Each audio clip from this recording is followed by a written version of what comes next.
anyway, I used to be a big quilter and quilt all the time, and I just kind of fell out of love with it for a time. I probably overdid it.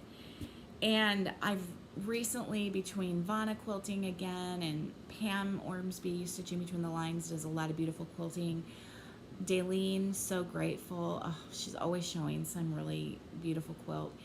And so I one of the things that hit me at some point this past spring was that I've never done a log cabin quilt, and I love them. And so I didn't bring all the blocks. I haven't put them all together, but I'm more than halfway done with all the blocks for a log cabin quilt that's going to look like that. I mean, these are the fabrics I'm using, and so that's just one of the blocks. And love it. Love it. Having so much fun with that. Part of the thing was I have a Bernina Quilters Edition. I forget what the numbers are on it, 330 or 270 or something. I took it in and had it serviced. Man, what a difference that made. And come to find out, the top of my Bernina had been cracked for a long time, and in fact, the little spindle that sticks up that you wind your thread around to then bring it across to wind it around the bobbin had completely broken off. And I had jerry rigged it with a hot glue gun and a paintbrush stem. And I kind of was embarrassed to take it in because I thought they're just going to be like, but it broke off and I needed something there, and I was just in a panic. And so I took it in, and they said, oh, well, there's a lifetime warranty on the case. We're going to replace the entire case. And as part of that, we'll put the new little spindle in, but those spindles are $5. Is that okay? Do you mind, that we will charge you for the spindle since you lost the original spindle? And I said, no, that's fine. And they said, and so then as part of replacing the case, there's a whole new table for it that's even fancier and way cooler, and $69. And it runs like, that Bernina is a workhorse, let me tell you. And so I had already made the first Jelly Roll rug, and the stitches in it were okay. They weren't the best, and I figured it was just, it's going through a lot of fabric and what have you. Stitching these placemats up on the new improved, newly maintained Bernina, holy cow, it just stitched through that fabric like nothing. Just wonderful. So word to the wise, yearly maintenance on your sewing machines. Part of why I hadn't gotten it, I don't think I had it serviced since, I think the sticker said 2014. And part of it is that I just wasn't using it all that much. I mean, I was using it to, like zigzag my rugs and zigzag my cross stitch linen and that kind of thing. But I just really, sew up little pillows and that sort of thing, but I just wasn't using it all that much. And it doesn't matter. Yearly maintenance on those will make all the difference. Okay, one last thing that I've been up to that I want to show you. I had the privilege once again this year of taking a 3-day class, 2 days of rug cooking, 1 day of wool applique with the fabulous Maggie Bononomy. She's just out of this world. I love her. I love everything about her. I love everything she does. So she lives down about 4 hours away down in Missouri, and comes up here to us, to our rug cooking store about once a year. And I always try to take from her. I think I had to skip last year because of graduation, and she always comes in May, and Maddie was graduating last year, but signed up to take it. And the way that the rug cooking class works is that Maggie brings exclusive patterns. So she draws up probably 30 rug patterns, and we all get our pick for, you get to walk through and pick one. And then once everybody has their first pattern, you can pick as many more as you want until they're all gone. And I think we bought all but like 1 or 2 of the patterns that she had drawn up. So that's the rug cooking class. And then she does an exclusive design of wool applique, and I forgot to bring that, but it's really cute. It's a autumn piece with pumpkins on it.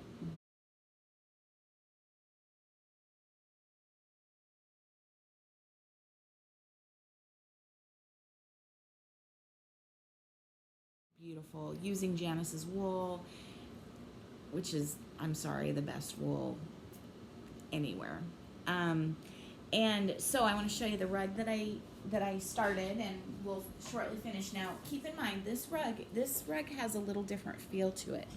If any of you have ever met Maggie or bought any of her books, or talked to her or seen any of her projects, you know that Maggie, she, number one, is very primitive, has a very primitive style, but she also has a very sort of rustic way in her art. And she taught us many years ago at the first class I ever took from her, which was probably, I don't know, that may have been 8 years ago, 9 years ago, I don't even remember.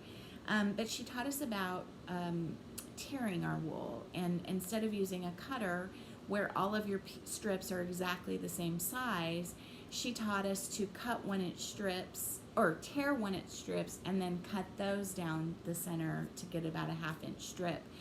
And it's just, it gives a really different look. It gives a very primitive look, a very old look to the rug, very kind of chunky and interesting. And so I like to do that when I do a Maggie rug, because it's just fun. I don't do it for every Maggie rug, because I've done and I have several of her designs. But I wanted to do that for this. So this is this was a one-off. This is the only one of these there are. Now I think if somebody saw this and asked her to draw another one, she would be willing to do that. But so this is sunflowers, and this is done with torn strips. So they're about probably between 1/4 and 1/2 of an inch thick. In some places they might be more or less. And there you go. And so that was all done in class in 2 days, and I got almost half done, and I'll finish it up. We put this little skinny line of red in here, and a little bit of red here, and yeah, I love this. I think it's so fun and so just funky and cool, and yeah.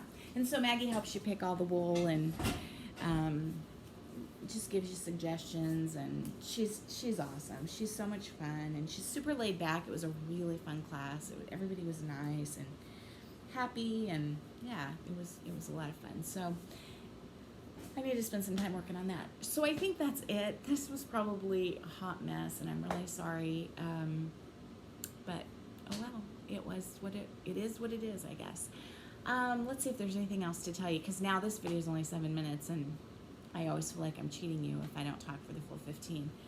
I don't think there's anything else, though. I really don't. I have a hair appointment today. I'm really seriously considering getting all of my hair completely chopped off, like really short. I'm so sick of it. It's driving me crazy. Summer's here. I have really fine hair. And with the humidity that we have, it has no body. It's changed since I'm getting older, and you know, things are, anyway, I don't know. I really want to get it short, but I made the mistake of telling Maddie that I was thinking about getting it short, pretty short. We saw somebody, and I was like, oh, that's a really cute haircut. I'm thinking about doing that. And Maddie was like, no. And so she told my husband, Mom wants to get her haircut like a man. And you know, of course, she has hair down to her butt, and anyway, I don't know. I really want to get it all off. I'm sick of it. I hate it. I'm just tired of it. So I have that today. Tomorrow's Hawk Run Hollow.